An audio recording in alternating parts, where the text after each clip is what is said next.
You ask Tiger to solve. This deals with linear equations with one unknown. The final result is x equals -1. Let's solve it step by step. Simplify the expression. Simplify the arithmetic.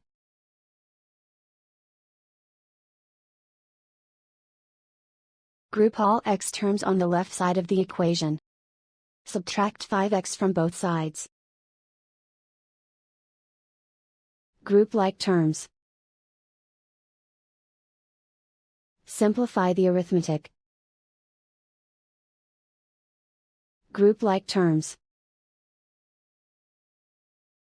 Simplify the arithmetic.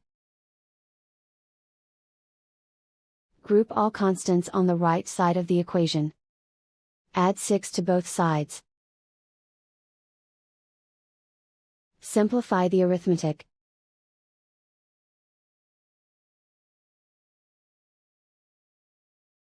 Isolate the x. Divide both sides by -2. Cancel out the negatives. Simplify the fraction. Move the negative sign from the denominator to the numerator. Simplify the fraction. And so the final result is x equals -1.